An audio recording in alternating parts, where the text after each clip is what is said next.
Ну что ж, добрый вечер. Сейчас в Москве 20 часов, и, как всегда, в понедельник программа «Полный Альбац» в прямом эфире. Сразу напоминаю вам, подписывайтесь на канал, ставьте лайки. Так работает алгоритм YouTube для продвижения его дальше по другим каналам. Необходимо ему видеть лайки и подписки, и вы видите даже QR-код, который позволяет вам поддержать нашу работу. Сегодня эта программа, как я уже сказала, «Полный Альбац». Мы всегда говорим о главных событиях недели, тех событиях, которые будут влиять на политику ближайших недель и месяцев. И сегодня мы будем говорить, я назвала эту тему «Война 3.0». И говорить мы будем о разрастающейся войне на Ближнем Востоке и войне, которая тоже разрастается в Европе. Теперь Северная Корея решила послать свои войска в Украину. Вот обо всем этом мы будем говорить с Ксенией Светловой, моей коллегой, старшим научным сотрудником Atlantic Council, который, конечно же, у нас, по-моему, в России давно уже объявлен то ли нежелательный, то ли иностранным агентом, то ли то и другое.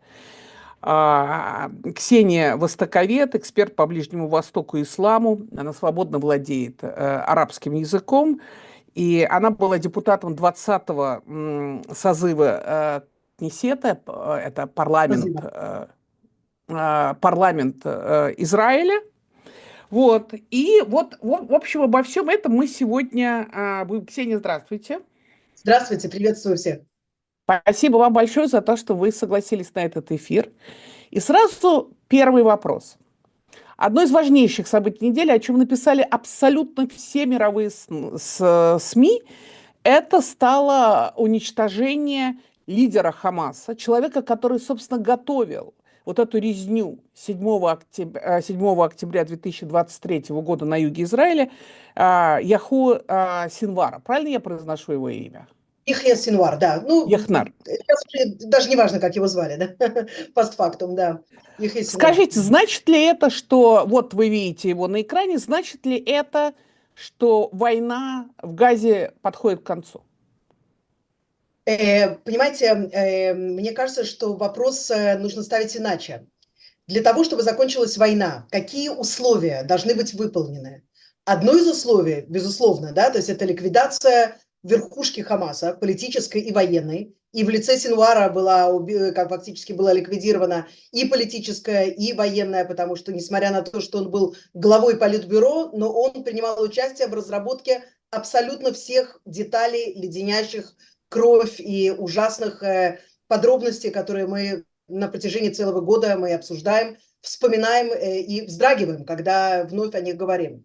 Но это не единственное условие, безусловно, да, потому что на каждого нового террориста, к сожалению, всегда находится другой, который готов занять его имя, занять его место. Мне кажется, что ликвидация Синвара, она существенна. Сильный удар по Хамасу. Это не просто так человек. Это человек, который консолидировал в своих руках беспрецедентное количество силы. И именно поэтому его будет не просто заменить, не просто потому, что тоже понятно, что любой преемник тоже будет находиться в немедленной опасности и под угрозой. Но это, к сожалению, не значит, что Хамас прекратит свое существование. Он прекратит свое существование лишь тогда, или, по крайней мере, будет сведен к минимуму, когда появится властная альтернатива. То есть кроме силовой зачистки Газа от террористов, для того, чтобы не появились новые террористы, а ведь их очень легко и вырастить, и набрать, это все происходит моментально. Поэтому уже сейчас набирают новых взамен тех, кого убили год назад и полгода тому назад. Для этого необходимо, чтобы в Газе появился хозяин. Хозяина на данный момент нет. И именно поэтому, к сожалению, большому, я могу сказать всем тем, кому дорог Израиль, кому не безразлична наша страна, моим соотечественным израильтянам, война пока что будет продолжаться. Она, может быть, будет трансформироваться, может быть, более что-то вяло текущее, а потом будет более какие-то энергичные фазы, но она, к сожалению, не заканчивается, нет. Спасибо. А если можно, вот мне хотелось бы у вас расспросить вас о некоторых деталях уничтожения Синвара. Значит, согласно тому видео, которое распространялось Армией обороны Израиля в соцсетях, Синвар был уничтожен дроном в квартире на поверхности. При нем было обнаружено 40 тысяч шекелей, это чуть больше 10 тысяч долларов. Значит ли это, что Синвар приготовился бежать? Вот сейчас вы видите на экране как раз ту квартиру, куда прилетел дрон, который, собственно, с помощью которого был уничтожен этот мясник. Так вот, надо ли понимать, что он приготовился бежать? Есть предположение в службах безопасности о том, что он, возможно, планировал хотя бы передислоцироваться из Рафеха на север сектора Газа. Там сейчас как раз идут военные действия, поэтому, ну, кажется, что это не самый очевидный, может быть, сценарий уходить из более спокойного места как раз туда, где сейчас самый ад. Но, тем не менее, трудно представить, что Синвар мог предпринять сейчас попытку побега за границу. Да? То есть это можно было представить, когда на КПП Рафех находились египтяне, когда там еще существовали какие-то немногочисленные, но все-таки были туннели, которые вели на египетскую сторону.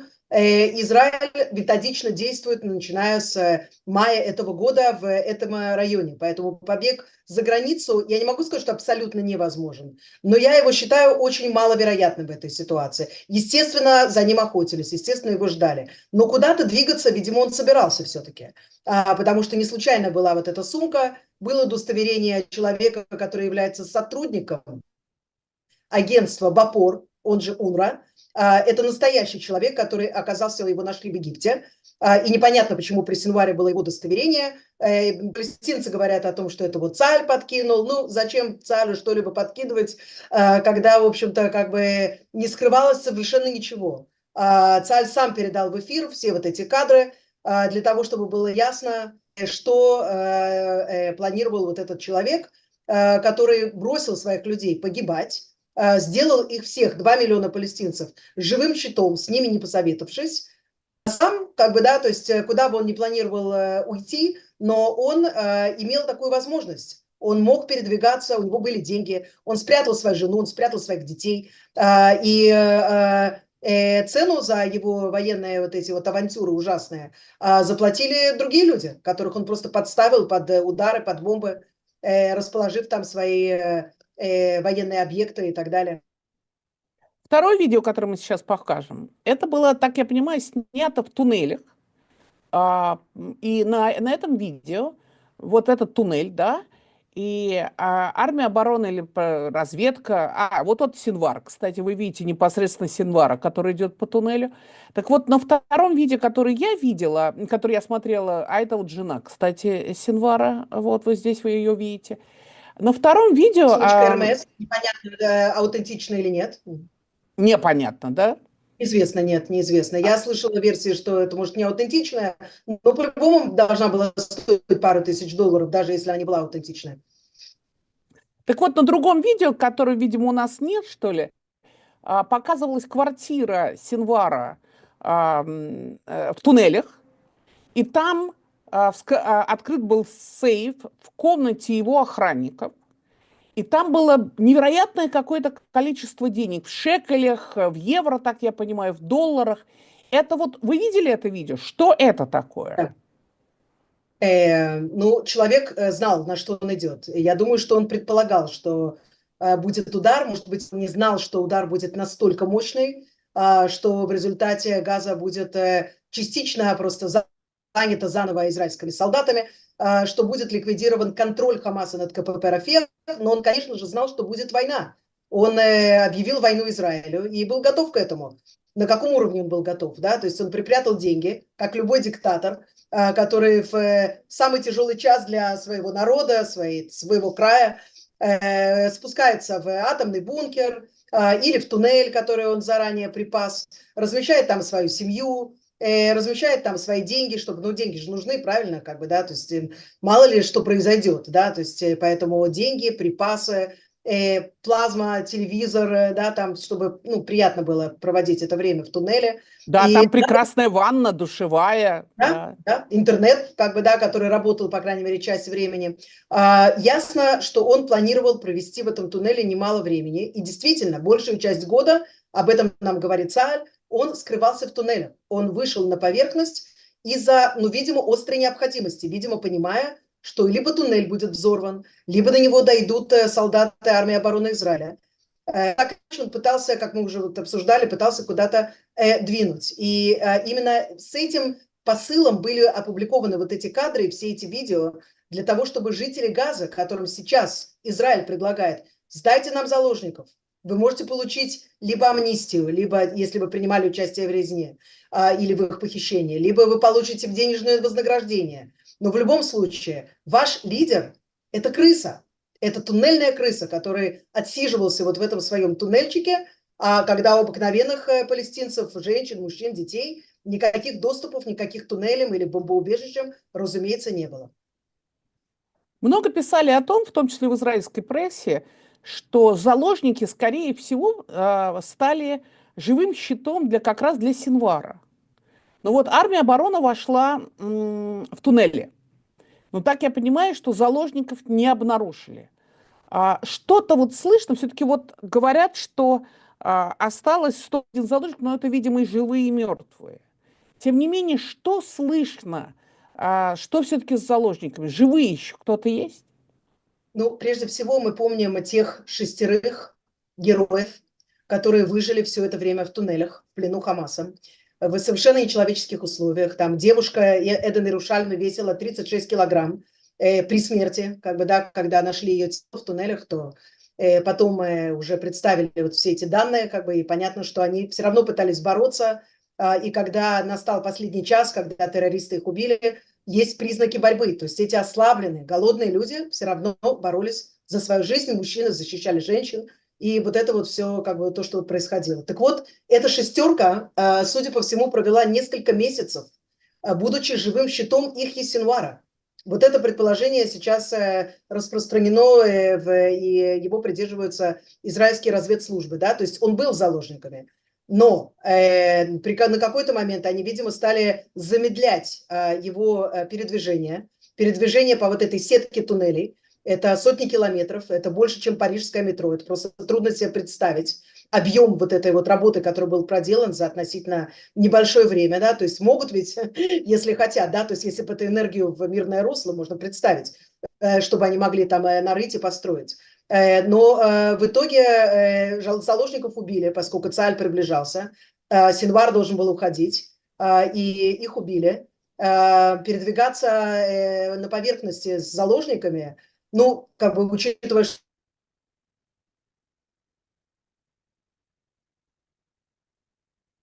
более чем полгода, что на самом деле живых в лучшем случае несколько десятков, но может быть и меньше, да, то есть может быть их 2 десятка, например.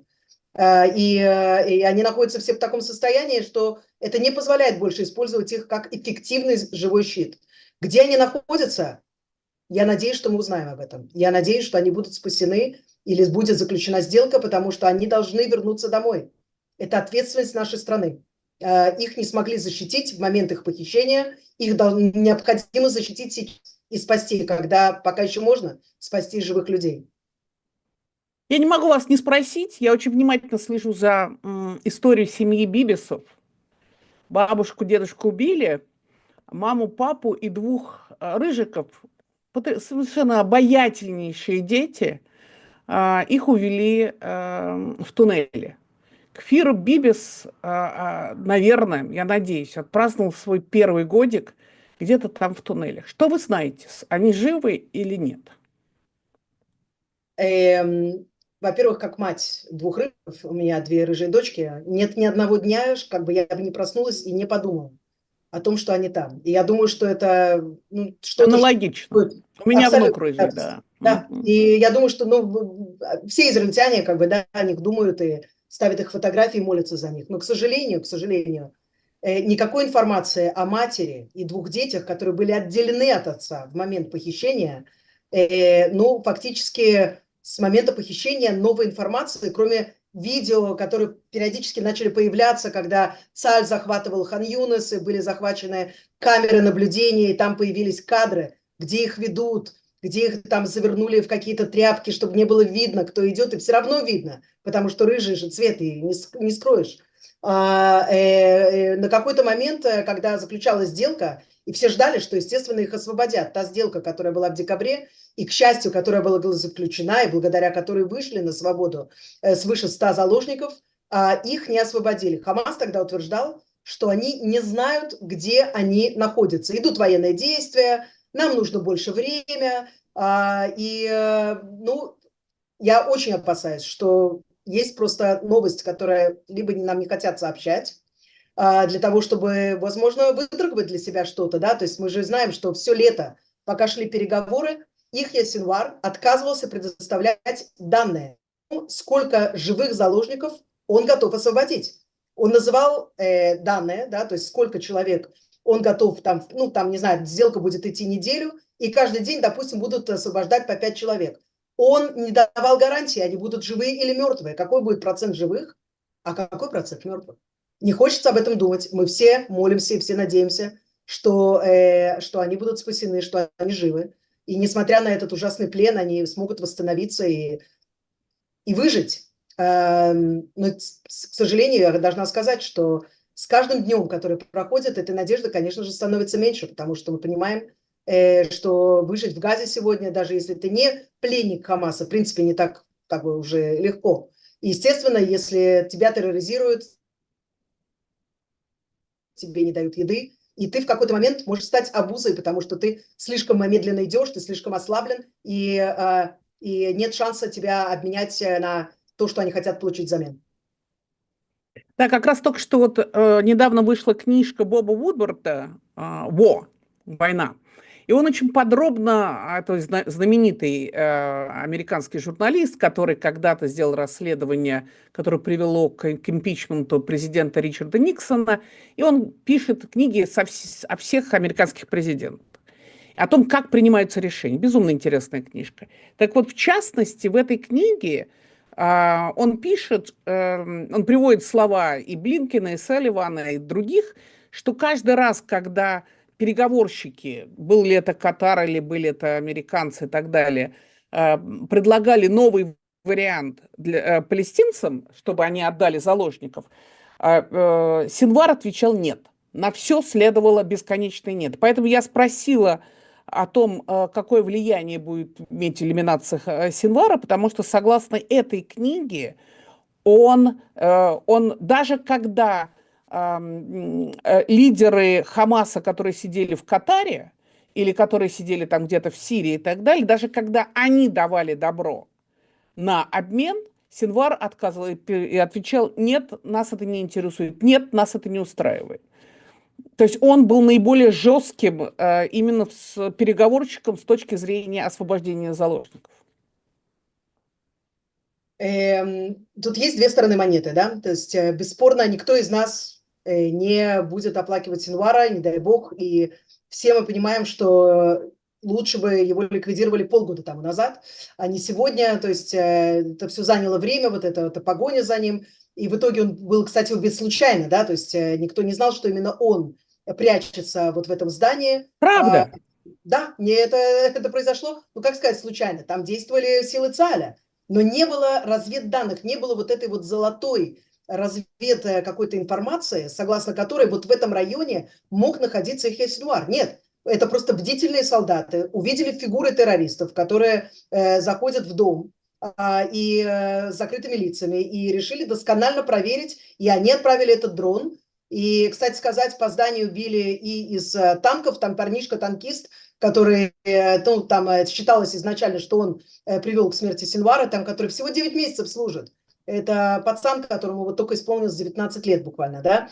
Но вот он, его товарищи, как бы все те, кто причастен к этому действию, они, конечно же, они герои, они делали, действительно выполнили свой долг, они могли, не были осматривать вот это здание, потому что каждое здание, в каждом здании скрываются террористы, в каждом здании есть оружие, да, то есть, но вот что они после вот той операции, которую они провели, они все равно не уйдут, пока они не проверят информацию насчет вот этого.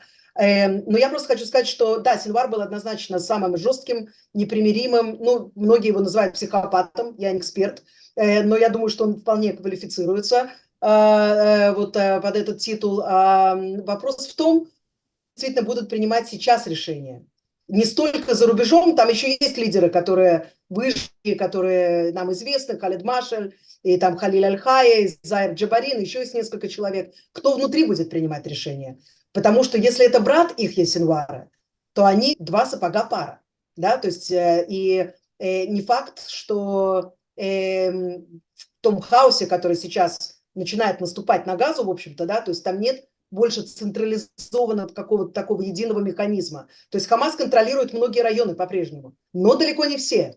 И, естественно, брат Синвара, который менее авторитетен, менее известен и менее высокопоставлен, чем сам Синвар, он будет, как бы, с одной стороны, он будет показывать, что он достаточно жестокий и непримиримый, как его брат, с другой стороны, как бы он не сможет найти какую-то возможность для какого-либо компромисса. И были такие моменты. Были моменты, где, когда можно было, может быть, достигнуть такого компромисса за этот год. Я лично считаю, что нет, говорил не только Синвар. Израильская сторона тоже не раз тоже говорила нет, и об этом Боб Вудвард тоже пишет, как бы, да, что не было никакого аппетита к вот таким каким-то быстрым сделкам и так далее. Так или иначе, я думаю, что шансы, может быть, чуточку повысились, но не настолько значительно, чтобы сейчас поднять руки и сказать, ну, все, убит Синвар, значит, заложники вернутся. Гарантии этому по-прежнему нет. И торговаться с Хамасом нам по-прежнему придется.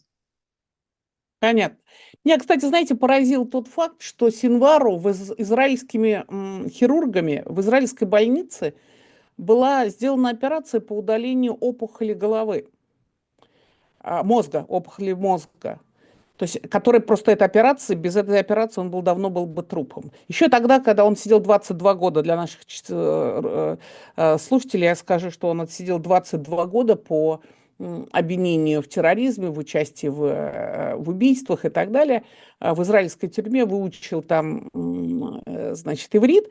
Но когда у него была обнаружена опухоль мозга, ему была сделана операция, это спасло ему жизнь. После этого его обменяли, там, когда меняли на солдата. И, короче, и вот теперь этот же человек резал письменников в кибуцах Юга Израиля. Вы посмотрите на канале, у меня, я выложила такой что ли, документальный фильм.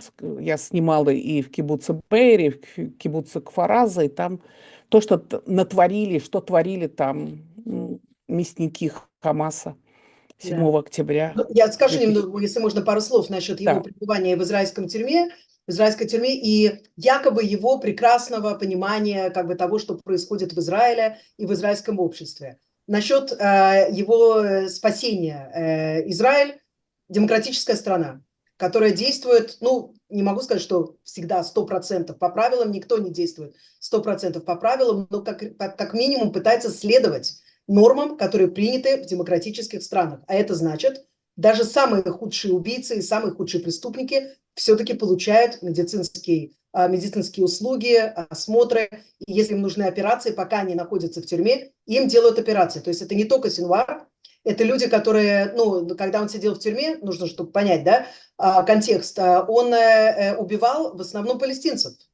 Он убивал коллаборантов, тех, кто сотрудничал с Израилем или подозревался в сотрудничестве с Израилем. То есть он убил тогда больше палестинцев, намного больше, чем израильтян. И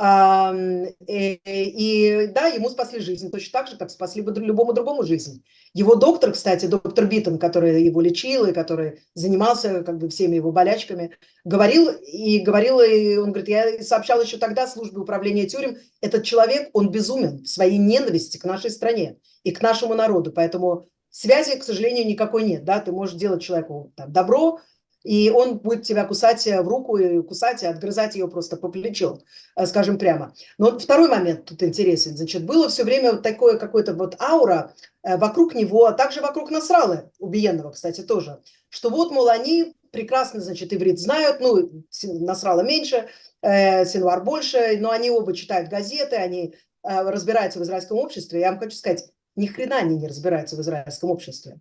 Оба этих лидера, оба этих террориста, они сделали ставку на то, что израильское общество легко сломить, что можно сломить вот так вот этим натиском диким, и из-за того, что да, есть внутренние недопонимания, есть конфликты, жесточайшие конфликты, очень серьезные конфликты между разными частями общества. Но, тем не менее, когда началась война, 300 тысяч человек в маленькой небольшой стране 10 миллионов, нас только недавно стало 10 миллионов, были собраны за 2 суток. За 2 суток 300 тысяч. Люди летели из Нью-Йорка, из Аргентины для того, чтобы помочь, стать волонтерами, для того, чтобы служить. Те, кто не могли служить, готовили там кашу для солдат, готовили для них, там гладили им униформу, стирали ее, там собирали деньги, собирали на дроны, собирали на оборудование, которое, естественно, не могло хватить сразу на 300 тысяч человек. Поэтому вот эту солидарность они не увидели, они ее пропустили, потому что, будучи, естественно, лидерами авторитарных обществ, жестоких и очень жестких, естественно, они не могли себе представить даже ни на секунду, что вот так действует, да, либеральное демократическое общество, даже если в нем есть непримиримые конфликты в мирное время. А вот не в мирное время, значит, мы все вместе, мы вместе действуем против врага, который пытается нас убить. Поэтому то, что там они учили иврит, это, может, им помогло там общаться там с людьми, которые с ними там поддерживали контакт во время их пребывания в тюрьмах, или это как бы для имиджа было хорошо, вот, значит, я, мол, знаю тут иврит, и я все понимаю про израильтян. Они ничего не поняли про израильтян до конца своей жизни. Да, я тоже знаю здесь в Гарварде студентов, израильтян, которые, когда все это случилось, тут же полетели в Израиль, хотя они могли остаться здесь. Я их знаю, потом они возвращались, потом уезжали снова. Хорошо. Еще один у меня вопрос. Я обязательно про Насраллу, про лидера Хизбаллы, который также был уничтожен, значит, разведкой Израиля, или кем, я уже не знаю, какие силы это делали. Хочу вас прежде спросить о другом. На прошлой неделе был атакован дом премьер-министра Израиля Биби Нетаньяху в Кесарии. Первый вопрос. Это действительно был его дом? Второй вопрос. Как могло случиться, что он никак не был защищен? И третье. Нетаньяху там не было или он просто этим домом не пользуется? Речь идет об одной из резиденций премьер-министра в Кейсаре. Место, Это где он... официальная резиденция. Нет, это одна из официальных. У него несколько официальных резиденций. Это, кстати, Мгм. аномалия для израильских премьер-министров. Обычно она все-таки одна. Но у него есть несколько. Значит, Кейсария – это очаровательное местечко, как бы севернее там, Тель-Авива, на берегу моря, так небольшое, элитное очень. Он часто там проводит уикенды, но не всегда, не всегда. И в этот раз он находился в Иерусалиме. Кстати, есть немало вопросов, уже теории конспирации там возникли, а почему он был в Иерусалиме, а почему он не был в Кейсаре.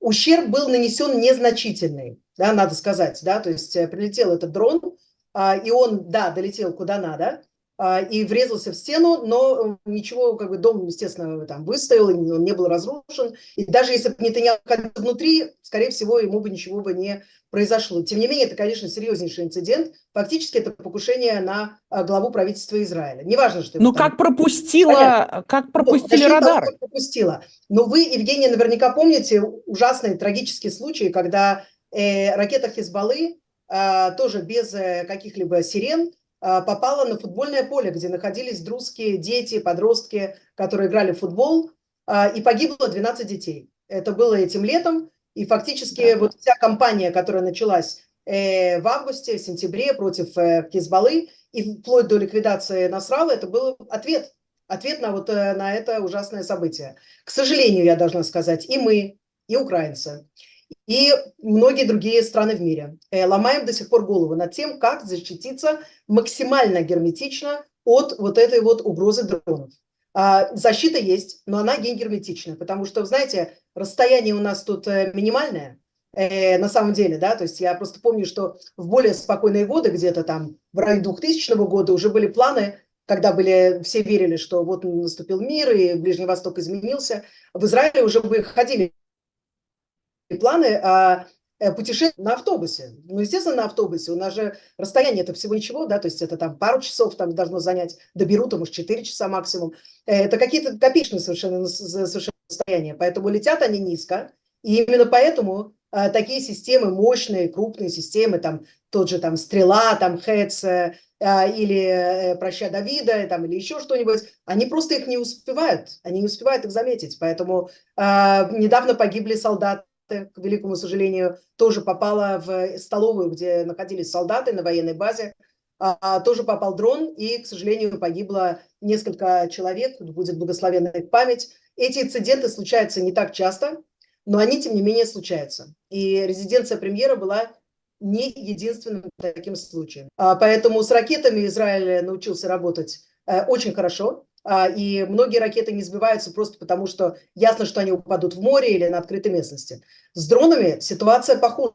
У нас периодически прилетают йеменские дроны. И тоже погиб мужчина в центре Тель-Авива от йеменского дрона. И Хизбалла, которая накопила и количество дронов безумное, это те самые шахеды, это одни и те же шахеды, которые используются против украинских мирных городов. Одни и те же шахеды летят и в Израиль, и на резиденцию премьера, и на базу с солдатами, и на невинных детей, которые играют в футбол. Ливан, значит, армия обороны Израиля и разведка Израиля провели блистательную операцию по уничтожению террористов среднего уровня Хизбаллы путем взрыва пейджеров. Какая-то фантастическая совершенно операция. После этого был уничтожен и лидер Хизбаллы Насралла. Где-то он жил там, я читала, в каком-то невероятном подвале, там чуть ли не 30 метров под землей. Но потом началась наземная операция, начались бомбежки, в том, так сказать, Бейрута, столицы Ливана, и опять очень много гибнет гражданских. Два вопроса. Первое. Согласно американским данным, у Хизбаллы 150 тысяч ракет, ну плюс-минус, да? Насколько реально уничтожить этот арсенал? Второй вопрос. Почему необходима была наземная операция, и опять там чуть ли не миллион людей вынуждены были покинуть свои дома, и опять очень много гражданских? В чем необходимость этих бомбежек? Ну вот начнем сначала. Начало у нас, если мы говорим про нынешний виток эскалации, как это принято называть, с Хизбаллой, это все началось 8 октября. 8 октября Хизбалла в одностороннем порядке атаковала Израиль. 2023 года, да, на следующий день после резни. Да, на следующий день после резни. То есть они решили не втягиваться в эту войну по полной, то есть они не отправили, скажем, своих там террористов через границу, захватывать израильские города, хотя такой план они вынашивают. И мне лично это известно, потому что как арабист я смотрела на их видео, которые они публиковали, много-много лет. С 2010 года именно они вынашивают план захвата Галилеи, захвата нескольких городков, населенных пунктов, огромное количество заложников, разумеется, потом обмен палестинскими заключенными, ну и война вплоть до потом уничтожения сионистского образования. Ну это вот все, как вот они мечтают. Но они не сделали этого. Вместо этого они начали атаковать сначала только приграничные пункты. Израиль, кстати, эвакуировал всех людей из этих пограничных 100 пунктов. тысяч человек, по-моему, эвакуировано. Да, 100 тысяч человек, это города, это кибуцы, это поселки. Это наша Швейцария, да, то есть это то место, куда мы едем отдыхать, там, где мы катаемся на лыжах зимой там, и так далее. Вот эти вот все эти чудесные места, они были все эвакуированы. В Ливане в тот момент там тоже были там эвакуации локальные. Не те, о которых распоряжался ЦААЛЬ, а люди просто сами уходили, потому что они понимали, что будет плохо. Они еще помнят войну 2006 года, и люди, которые живут в Южном Ливане, поверьте, каждый из них знает, да, где живет Фазан, Сазан и где находится у них склад ближайший с оружием. Потому что они же сами сдают свои цокольные этажи под эти склады. Или если не они, то их соседи это делают. И их соседи могут служить в Хизбалле, например. А может быть и папа там или еще кто-нибудь. А может быть сестра работает там медсестрой в одном из госпиталей Хизбалле, где там лечили, там латали их боевиков. Да? То есть это все очень рядом. И они начали уходить. Израиль начал отвечать. Хизбалла начал увеличивать свой радиус действия и там захватила еще несколько населенных пунктов, потом еще. И все это проходило вот более-менее вот в таком каком-то обмен, как пинг-понг, да, то есть они стреляют, мы стреляем, но никто пытается не переходить вот эти красные линии. Я говорила с самого начала, мне казалось, что это понятно, что Израиль рядом с таким огромным арсеналом оружия продолжать жить не может. Их даже не 150 тысяч, это еще хуже, их около 200 тысяч, как выяснилось. И это не считая там дрона и так далее, да, то есть это только ракеты. И на какой-то момент был выношен план. Вот этот план гениальный с пейджерами, он готовился вообще несколько лет. Его решили задействовать, потому что там две причины было. Во-первых, было пора, а во-вторых, там была опасность, что план раскроют, что эти пейджеры могут быть скомпрометированы. И после убийства детей друзских, причем на голландских высотах, сирийцы считают эту территорию вообще своей. Хизбалла тогда сказал, это не мы, спряталась в кусты трусливо, значит, это не мы, это израильтяне сами себя бомбят. Ну, все, как они любят. И после этого, в общем-то, прошло еще некоторое время, как бы и были ликвидированы не только лидеры среднего звена, но были ликвидированы и, можно сказать, глава генштаба Хизбаллы, потом еще несколько людей, которые отвечали за отдел дронов, за южное подразделение и так далее. То есть довольно поставленные фигуры. Тем не менее, никто не думал, что можно вот добраться до Насраллы. А оказывается, можно. Можно, да, и 30 метров туннель, и не туннель, простите, а его бункер, который находился, это не препона для тех бомб, которые есть у Израиля. Потому что как бы, понятно, что тут как бы вещь такая. То есть или ты воюешь, или ты будешь продолжать позволять врагу навязывать тебе вот эти правила игры. Израиль это делал очень долго, и с Хизбаллой, и с Хамасом. Я думаю, что мы заигрались вот в эту тишину. Мы заигрались в нее, это была обманчивая тишина, потому что ясно было, что это фундаменталистские исламистские группировки, я об этом говорила, когда была в Кнессете, никто не хотел тогда слушать, потому что и у правительства, и у армии была концепция. Ну вот мы им, значит, даем стабильность и возможность там богатеть там и какие-то деньги делать, а они взамен не будут нас убивать. Нет, пришел Синвар и сказал, нет, да, как бы хватит. И Насралла к нему присоединился. Теперь насчет бомбежек. Смотрите, в районе Дахи-аль-Джанубия, это южный пригород Бейрут, это пригород, кстати сказать, да? Ну, там все рядом, и ехать недалеко. Я была в Ливане в свое время, в 2005 году, в 2006 году. Это там тоже 105. крошечное расстояние. Но, тем не менее, Израиль не бомбит районы Бейрута. Это нужно очень важно понять, да? Христианские районы Бейрута, центр города, там прекрасные вот эти вот все колониальные здания, там Вердуна, Шрафия, вот в эти все районы, никто их не бомбит, никто их не трогает. Нет причины для этого. Там нет ракет, которые спрятаны, там нет подземных вот этих установок, там нет исламских банков Хизбаллы, которые отмывают деньги и потом на них покупается новое оружие, там нет военных командных пунктов, там нет разведывательных баз. Ну вот и все, как бы, да, поэтому удары наносятся по тем районам, по которым есть хорошая информация о Ливане, чем было о Газе. И, естественно, точно так же, как и Хамас, Хизбалла использует живой щит из своего собственного населения. Но те, кто были поумнее, те спаслись бегством уже давным-давно и покинули эти места. Другие остаются, потому что, видимо, либо не могут уйти, либо они тоже там на положении заложников, либо некуда уже уходить. И да, к сожалению, я с огромному сожалению говорю, да, то есть то, что у меня знакомые живут в Ливане, но никто из них, естественно, не поддерживает Хизбаллу, но они живут недалеко где-то, да, то есть как бы этот район это недалеко находится. В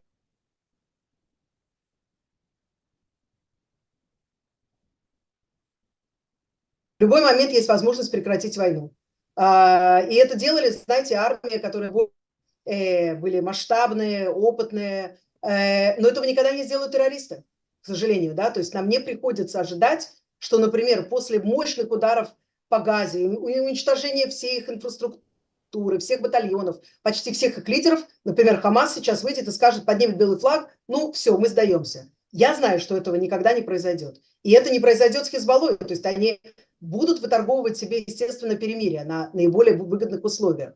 Но это не значит, что они прекратят борьбу. Да? То есть это будет продолжаться. И поэтому Израиль зашел на вот эту полоску. Да? То есть это опасно, потому что ты знаешь, как ты туда заходишь, ты не знаешь, как ты оттуда выйдешь и через сколько лет. Я надеюсь, что мы там не задержимся, так же, как это было в 80-х годах, когда мы сидели там 18 лет, и каждый день гибли солдаты. Да? То есть это не принесло в итоге безопасности.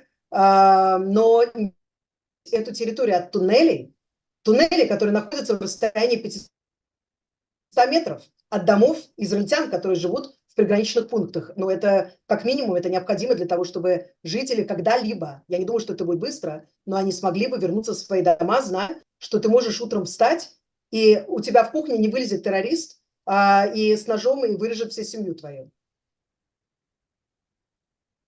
Следующий вопрос. Иран. Значит, Иран выпустил 2 недели как раз перед, это был, по-моему, еще перед Новым годом, перед Рош ха-Шаной, выпустил по Израилю 180 ракет. Все, слава богу, погибший только один в Яфе. Но все стали ждать, когда Израиль ответит. Это понятно, что Израиль ответит. Правильно я понимаю, что если вот эта резня, которую Хамас устроил, он ее устроил на Симхат-Тару, на праздник, который следует после великих праздников, вот сейчас заканчивается Суккот, и скоро, значит, будет Симхат-Тара, правильно я понимаю, что Израиль именно тогда предполагает ударить по Ирану? Или вообще будет удар по Ирану? Потому что буквально день или два назад я читала в американских газетах, что были раскрыты планы Израиля по Ирану. Ну, несколько вещей. Во-первых, это как бы чуть-чуть уточнить данные насчет того, что произошло в день иранской атаки. Ну, и был один погибший, но не в Яфу, а как раз-таки на палестинских территориях.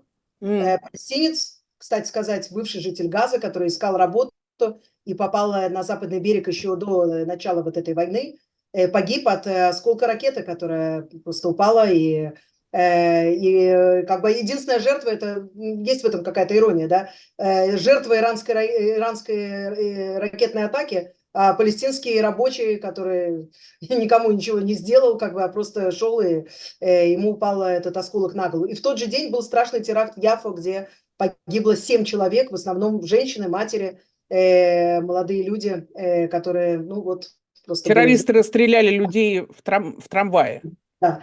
Насчет ответа. Смотрите, я честно надеюсь, я вижу все время вот эти обсуждения, а когда ударят, а что? Я надеюсь, что настоящая дата и настоящий план держатся в строгом секрете. Как бы, да, то есть, что это не что-то, что обсуждается повсеместно. То есть нашим врагам полезно, пусть они гадают. Мы ударим там сегодня там в 3 часа ночи, или, может быть, через там, не знаю, еще 5 недель в 5 утра, например, да, то есть я не знаю, да. Поэтому пусть будут вот эти разговоры, но я просто надеюсь, что настоящий план, он где-то там как бы на замке, и как бы никто, кроме тех людей, которые по должности своей должны об этом знать, никто об этом не знает. Поэтому пусть гадают. Я думаю, что ответ будет. Я довольно-таки в этом убеждена. Мы живем в таком регионе, где если ты не сохранишь лицо, то этим в следующий раз, разумеется, воспользуются люди, которые хотят тебя сожрать. Это джунгли. Это джунгли, как бы, в которых ты, к сожалению, как бы пытаешься соблюдать законы цивилизованного общества и так далее, но, тем не менее, как бы приходится и отвечать на агрессию, как бы точно так же, как это происходит в джунглях. Поэтому война у нас идет с Ираном. Это война с Ираном. Война с Ираном и с его детенышами, как бы змеенышами. Она просто все время выходит на новый уровень. Но это одна и та же война, которая была и до 7 октября, и потом она, естественно, перешла в там, такой вот этап эскалации, и сейчас, возможно, будет новый виток. Но это одна и та же война, как бы это война с Ираном на самом деле. Они очень любят воевать руками палестинцев, ливанцев, сирийцев, йеменцев, иракцев. До последнего иракца, до последнего палестинца, я всегда это говорю. Как бы, да, то есть они не торопятся своих собственных людей отправлять, потому что собственные нужны дома. Ломать ноги и руки демонстрантам, ну, для всего, чего нужны как бы силы безопасности в авторитарном режиме, да, там ОМОН и так далее. Поэтому они должны знать, как бы удар должен быть болезненным, но недостаточно болезненным, не настолько болезненным, чтобы спровоцировать сейчас Третью мировую войну, никто не заинтересован. И в Израиле, я думаю, что меньше всего в этом и ранее заинтересованы как раз. Поэтому будет что-то, это будет сюрприз. Об этом сказал наш министр обороны. Он серьезный человек, я его знаю. Неплохо, мы с ним как раз-таки парламентскую деятельность начинали вместе в одну и ту же каденцию. Как бы, да, вот он слов на ветер не бросает. Он сказал о том, что это будет сюрприз, значит, это будет сюрприз. Они не поймут вообще, что с ними произошло, пока это все как бы не произойдет. То есть ожидать, что будет удар по ядерным объектам Ирана, вот тут в Соединенных Штатах довольно много людей говорит, что вот надо воспользоваться случаем и, наконец, уничтожить ядерную программу Ирана.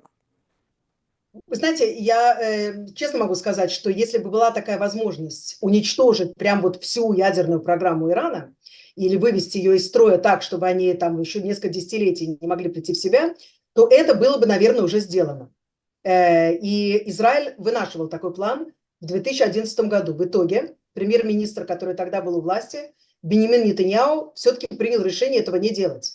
Потому что, опять же, я, ну, честно, как бы сейчас, не сейчас и не раньше, как бы не имела доступа к никаким таким государственным тайнам, ну, если бы имела, понятно, что о них бы не говорила, вот, но из того, что из открытых источников нам известно, что все эти их находятся в горных массивах, опять же, под землей, они распространены по огромной стране, да, то есть это не Ирак 81 года, где в Ираке все знали, где находится реактор, который строит Саддам Хусейн, и по нему, да, можно было ударить и полностью вывести его из строя. И то же самое было с Сирией в 2000-х годах, когда был выведен из строя сирийский реактор, который Северная Корея там строила. Но ситуация в Иране намного хуже, к сожалению, да, то есть это десятки объектов, Иран находится далеко.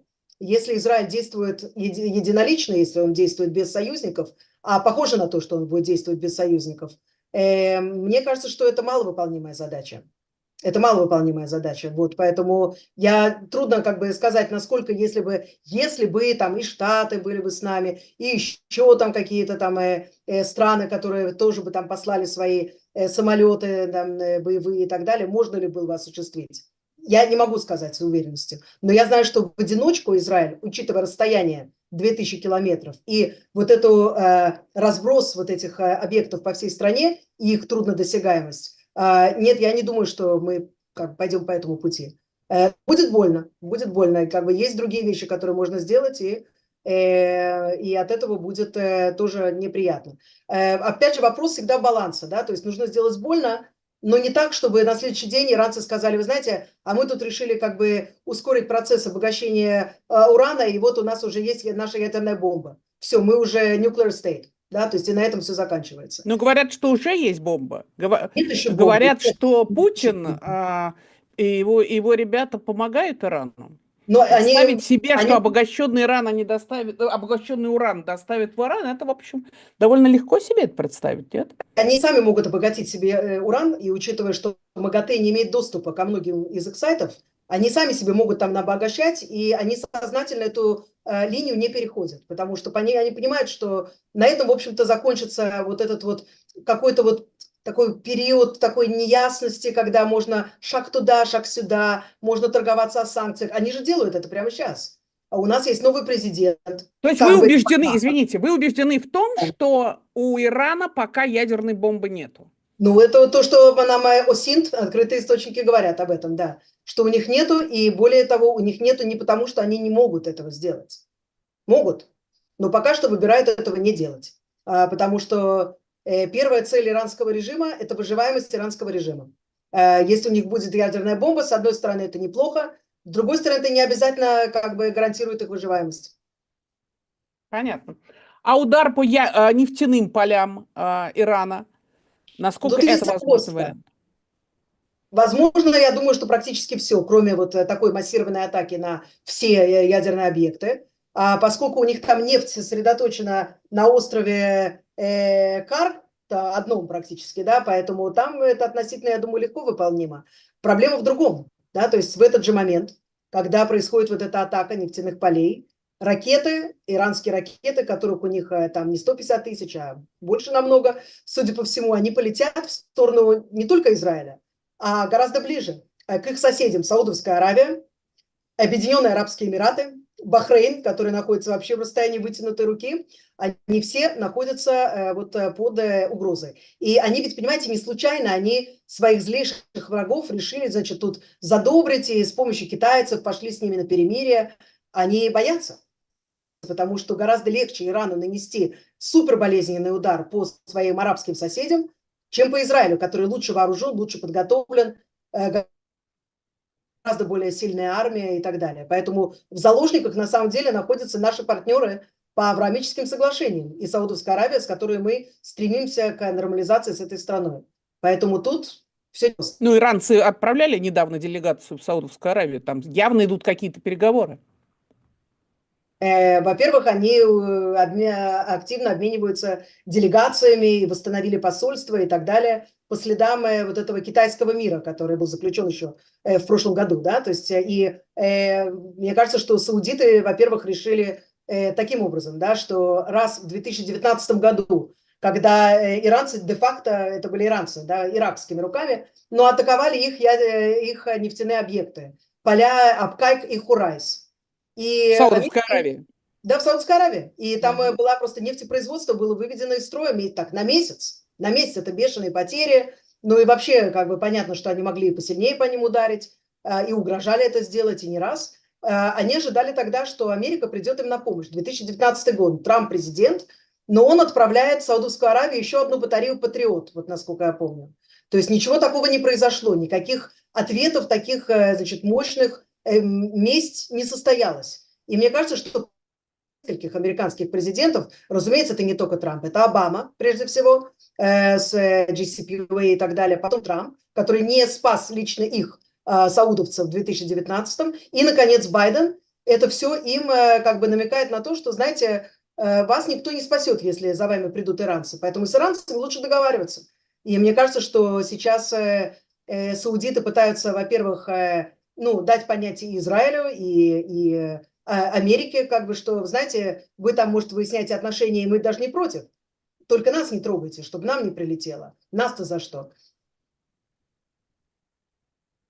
Вы полагаете, надо ждать расширения войны на Ближнем Востоке? Можем ли мы говорить о том, что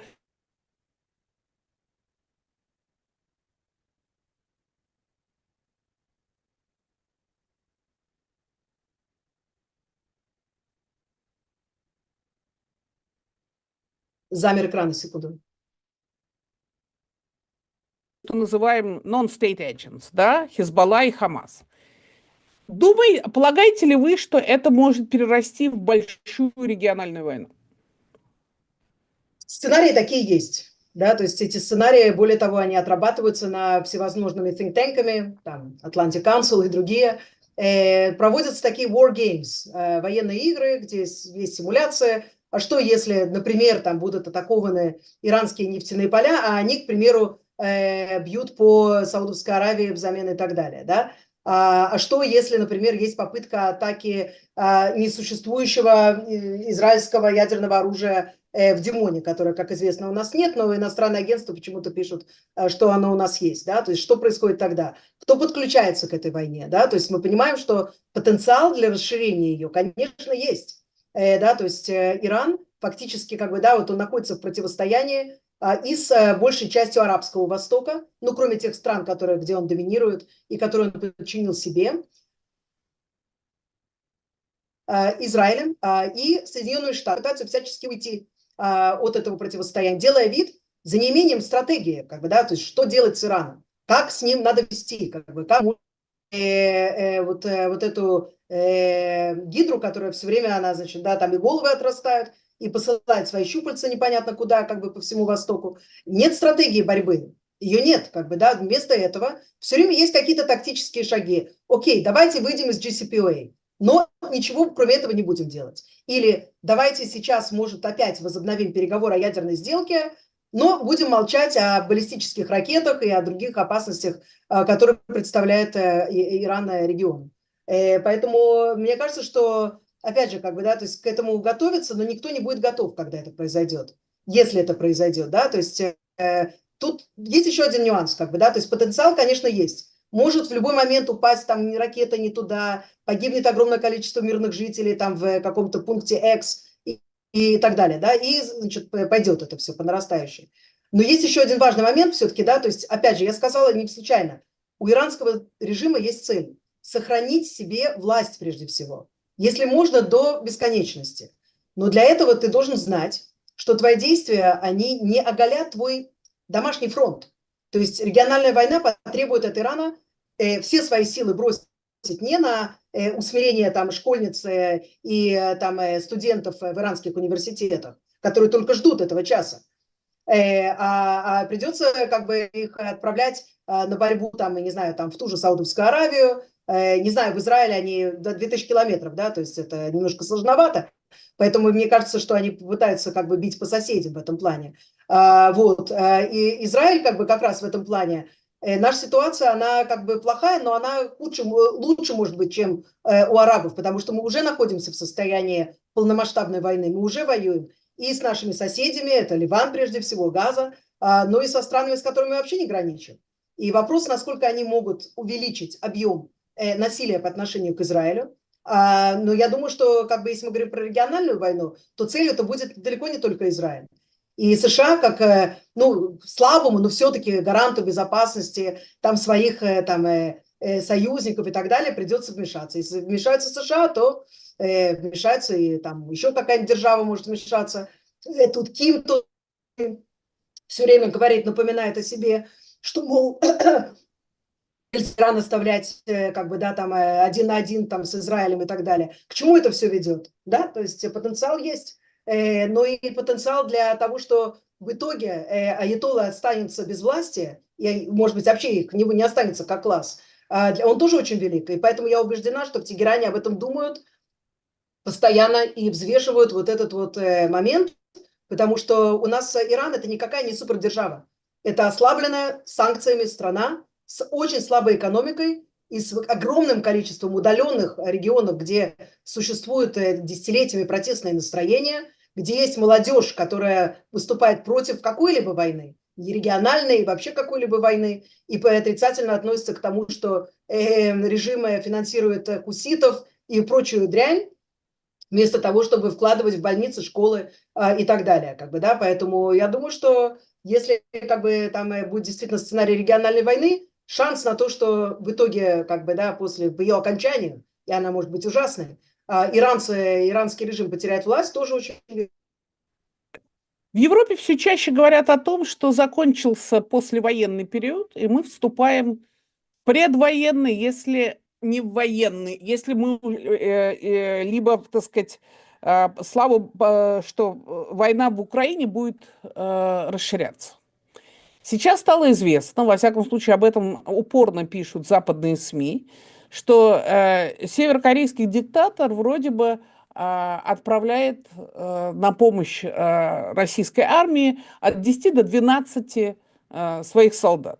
Мы уже знаем, что Северная Корея поставляет России половину запаса снарядов, которые используются в России для убийства украинцев. Вот вы полагаете, значит, конечно, это всех пугает то перспектива мировой войны. Потому что мы понимаем, что Северная Корея не сделает ни одного шага, если это не разрешил ей Китай. Все шаги Северной Кореи так или иначе сказал нет ни в коем случае никогда на свете, то вряд ли бы Ким стал бы сопротивляться. Вот с вашей точки зрения, с вашим опытом наблюдения за тем, как развивается действие на Ближнем Востоке, вы полагаете, что Европа действительно вошла в военный период, что закончился вот этот длительный, невероятный 7 с лишним десятилетий послевоенных мирных лет, и мы входим в состояние войны? Вот сейчас вы видите на экране как раз вот этих самых северных корейцев, которые вроде бы получают российское оружие, вроде бы получают амуницию и так далее. Как все это будет происходить? В каком качестве они будут участвовать в войне в Украине? Будут ли они в своей форме или в российской форме? Это все пока совершенно непонятно. Так вот, что вы думаете по этому поводу, Ксения? Ну, я просто сразу скажу, что я не буду спекулировать насчет натуры отношений Китая и Кореи. Как бы я предпочитаю все-таки оставаться в тех сферах, которые мне более знакомы и известны. Но я могу сказать, опять же, как наблюдателю, мы находимся не в Европе, да, то есть мы глубоко на Ближнем Востоке, и фактически у нас война идет практически всегда. Когда она не идет, то ты должен призадуматься, это знаете, как вот маленькие дети, когда у тебя затихают дома, и ты думаешь, а что они делают в этот момент, почему так Да, да, тихо? да, да, да. Да, у меня как бы вот сейчас, ну, самая младшая 6 лет, как бы, да, и там сейчас уже это реже происходит. Но когда я было 3, ты знал, что вот все, квартиру, как бы все, это самое, там что-то там происходит ужасное. Вот, поэтому война идет перманентно. И то, что в Европе, в центре Европы, да, то есть, ну вот восточная часть Европы, с 2014 года идет война. Как можно говорить о том, что Европа не вошла в военную фазу? Вошла, просто она не хотела это признавать. У нее под боком есть маньяк-убийца, да, который либо хочет подчинить себя всех, запугивая, либо там, ну вот готов воевать сейчас годами и там звать на помощь Кима, там, я не знаю, сирийских ополченцев, которые, кстати, так и не приехали никуда, ну, приехали, но в небольшом количестве, и не что-то такое, что действительно там изменило ход событий, и я не знаю, насколько корейцы изменят там ход событий, но понятно, что когда у тебя есть вот этот вот снаряд, который в любой момент он может вылететь в твою сторону, в тот момент, когда ты будешь там прекрасно себе там на фестивале каком-нибудь развлекаться, как это было у нас, да, не готовясь к тому, что тебя ну, вот сейчас собирается убить. Хорошо, что они наконец поняли это, что да, вот война, это неприятно думать об этом. Я могу сказать, как израильтянка, нам очень неприятно, мне очень неприятно каждый день вставать и думать, что я ращу детей в стране, которая будет воевать, ну, в обозримом будущем еще будет воевать. Ну, по крайней мере, как бы на Ливанском фронте я не вижу никаких других перспектив. Я не вижу там быстрых перемен, я не вижу там предпосылок для политических больших изменений. В теории они все существуют, на практике я думаю, что это будет очень тяжело, может быть, даже невозможно. А эти фундаменталистские силы, они такие, которые попробуй их выкручивать. Вот у нас есть примеры Ирака, Афганистана там, и так далее. Поэтому с точки зрения Европы, как бы, мне кажется, что ну, надо перестать бояться на какой-то момент, да, говорить себе, что нет, нет, ничего не происходит, войны нет, это где-то у соседей. И сказать себе, да, идет война, как я живу с этим? Как я сохраняю спокойствие, как я сохраняю спокойный, обыкновенный какой-то, ну, не обыкновенный, но близкий к нормальному образ жизни для своих людей, как я их защищаю, как я защищаю свой суверенитет. Потому что войны, я, к сожалению, не удалось избежать мирными путями. Но это как бы ясно же абсолютно, да, то есть на примере Украины. Поэтому тот, кто хочет мира, должен готов быть, готов к войне быть, должен готов воевать, засучить рукава и делать это. Поэтому иногда как бы ситуация такова, что можно что-то решить там дипломатией и так далее. Но это не случай Европы и России, это не случай Израиля и Хамаса или Хизбаллы и так далее. И Ирана, естественно. Ксения Светлова, журналист, политик, политолог, специалист, арабист, востоковед. Спасибо вам большое за то, что вы отвечали на мои вопросы. Спасибо, что пригласили. И Хаг Самеах, с праздником, Хаг Самеах. грустный, но тем не менее праздник. Да. Всего вам доброго. Спасибо. Итак, на этом все. Я прощаюсь с нашими слушателями и зрителями. Еще раз напоминаю, ставьте лайки, подписывайтесь на канал, помогайте каналу. На этом прощаюсь. Увидимся через неделю. Пока-пока.